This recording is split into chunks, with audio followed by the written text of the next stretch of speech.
Sir, ano yung situation ngayon? Parang may, ano ba to? Confrontation between the executive and the Senate? Wala. Kaya nga yun ang iniiwasan ko eh.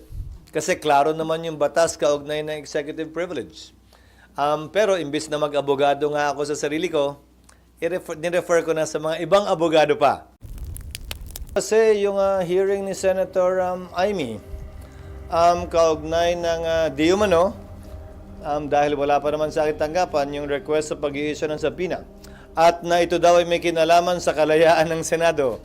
Nais kong sabihin, ang pagiging malaya ng Senado ay hindi pinapatunayan sa kada isang insidente kaugnay ng kagustuhan ng isang miyembro. Ito'y mababakas, makikita at mapapatunayan sa direksyong tinatahak ng aming institusyon. Nasabi ko na kanina, at alam na rin niya yun, na dahil sa pag-invoke ng executive privilege na sang-ayon sa mga naging desisyon ng Korte Suprema, ay minabuti ko na ito'y i-refer sa legal ng Senado para sa gayon ay matiyak na ang aming gagawing hakbang ay hindi makakadagdag ng gulo at hindi maglilikha ng constitutional crisis. Dahil sa dulo, anumang compulsory process na i-issue ng Senado na hindi kayang ipatupad ng Office of the Sergeant at Arms, siyempre hihiling ng tulong yan sa tanggapan ng Philippine National Police. Paano mo ipapatupad yon kung hindi sumasang-ayon ng executive doon? Yan ang simulain at bahagi ng tinatawag nating constitutional crisis na hindi ko papayagang mangyari o makadagdag pa sa kasalukuyang mga problemang kinakaharap ng ating bansa. Tinanong niyo ako kanina, sang-ayon ba sa pagkakaroon ng pagkakaunawaan o mas pagkakahiwa-hiwalay natin ang pagdinig na ito? Tingin ko yung pagdinig hindi. Pero kung gagawin namin itong hakbang na ito nang hindi pinag-aaralan ng lubusan, marahil ay hindi ito makakatulong sa pagkakaisa natin at dadagdag sa posibilidad na magkawatak-watak tayo lalo. Iintayin ko muna yung legal, pero ayokong inaakusahan ng Senado na hindi nagiging patas, depende kung pipirma o hindi. Hindi nakabase yun doon.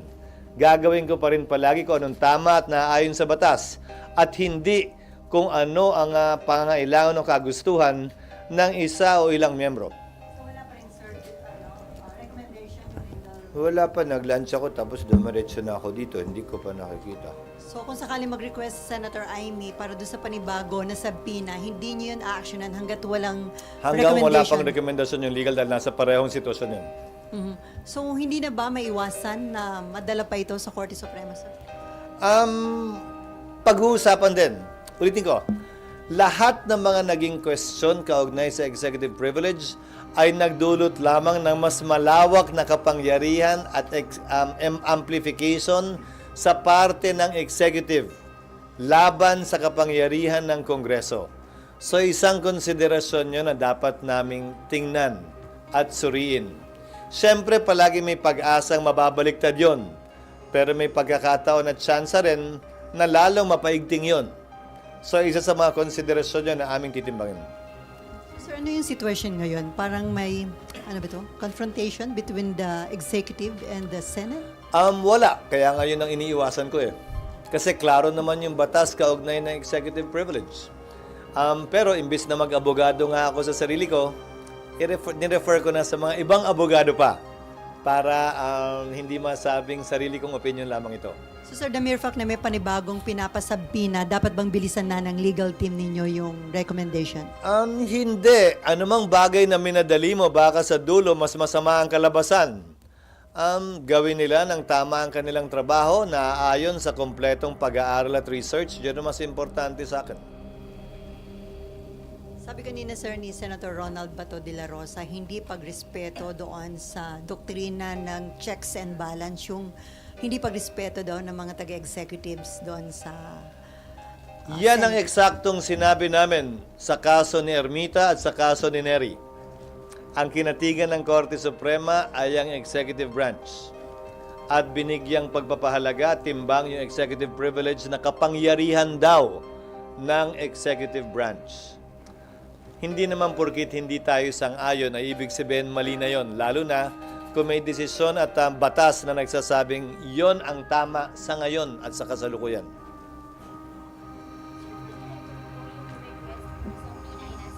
Wala pa.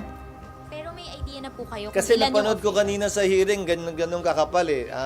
At nasa sa akin na raw. Wag naman ganun. Akala ko nga papadala na agad eh. Wala pa naman. Hindi pa yata niya nasa-sign din eh. Nasa building na ba tayo ngayon o wala pa? Pwede naman, sir. Sige po, yun po muna. Wag na. Yes, ma'am. Sir, sabi lang po kasi ni Rep. Robes, gusto niyang sumulat sa Robes. sa presidente na i-certify as urgent daw po yung anti-road rage bill given yung mga recent incidents. And susulat din daw po siya dito kung merong counterpart. Meron po bang counterpart bill dito? And would Hindi you ko- support certifying it as urgent? Hindi ko alam kung may counterpart dito at hindi ko alam kung anong laman ng anti-road rage bill. At kung anong pinagkaiba nito sa murder in relation to the penalties that may be imposed. Dahil yung huling road rage incident sa Antipolo, sinampahan na ng kasong murder yung bumarel. So anong pinagkaiba ng road rage bill na ito?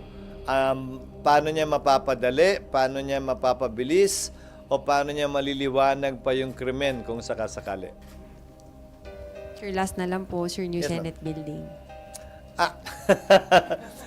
Pinirmahan ko na yung DAED, Detailed Architecture and Engineering Design, nung isang araw.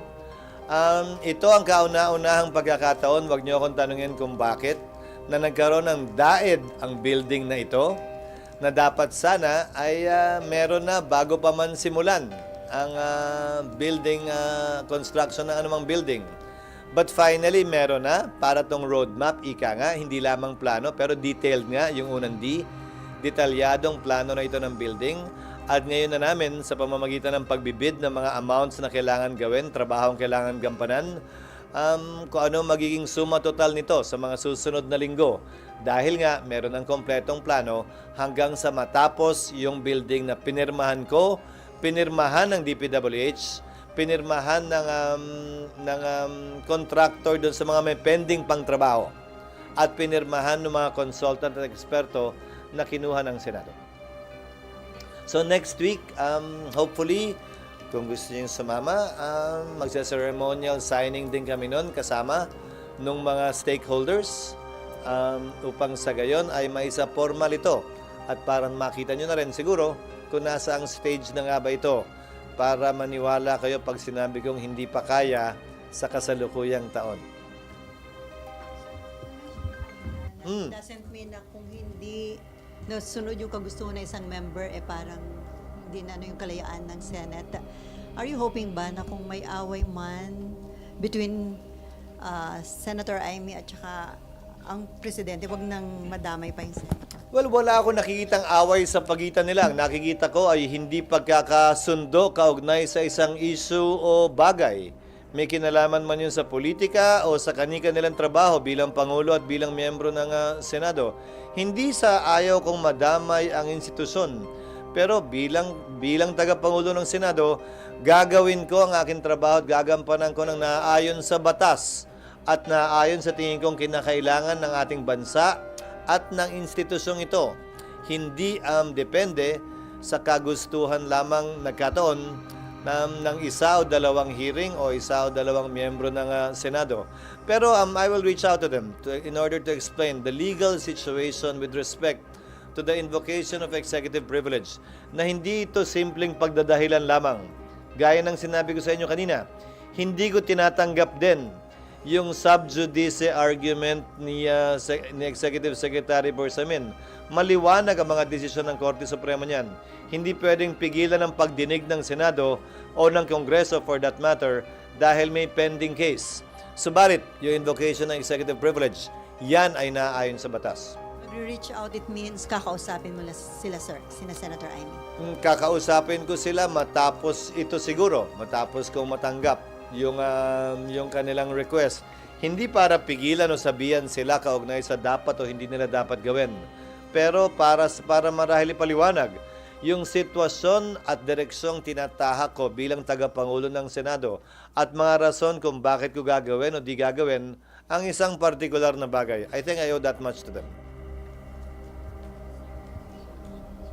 Sir, another question po. Sir, tungkol po sa impeachment at Where saka you? sa There. ICC. Yes, ma'am. Hi, sir.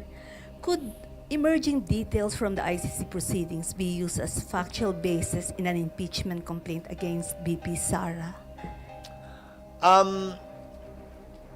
I don't think so. Because crimes against humanity is not one of the 7 charges filed against the Vice President. That has already been received by the Senate, and that cannot be changed anymore at this time. At least not until we approve the rules and or not until we send summons. Nagmamadali ang House, di ba? Nagpadala na raw yung summons, di ba? Yun ang gusto nila last week. So sa palagay ko, wala na silang balak na baguhin pa ito. At hindi kasama ang crimes against humanity sa impeachment complaint laban sa ating Vice President. Sir, another question po. Yes, ma'am. If the ICC asks for the bank accounts of the Duterte in connection with the legal aid, is the government allowed to release it without violating the Philippine Bank Secrecy Law? I cannot answer that question really because I'm not familiar with it. Sa ilalim ng batas, exemption sa bank secrecy law ang corruption case. Pero hindi ko alam kung saklaw ng definisyon ng corruption case ang isang ICC case. At saka sa international humanitarian, sa IHL prohibition, parang hindi ata kasama sa aligasyon laban kay dating Pangulong Duterte ang corruption.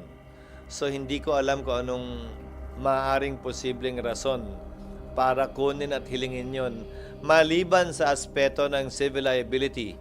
Pero darating lamang yun kapag sa'y napatunayang nagkasala na. Sir, follow-up lang dun sa tanong Yes, ma'am. ni ma'am. If I'm not mistaken, kasama sa articles yung high crimes for conspiracy to commit murder. In relation to VP Sara's alleged involvement in the DDS. So, Which charge? sa articles of impeachment, sir, Which one I think 5 or something like that. Nasa baba po, Alam high ko, crimes in-allege nila yung other high crimes. I believe kasama po na yung alleged involvement daw sa DDS. Really? Kasi hindi ko pa nga nababasa eh. Nasa So- rules pa lang kami kasi. So, Actually, sir, nabasa ko na, hindi pa lang ganun kalalim pa. I don't know. Again, this case is totally different from that one. This is a case against the former president that's pending with ICC. So I don't see any reason how or why any evidence presented there would be relevant as against the vice president unless she herself would be one of the respondents in that case.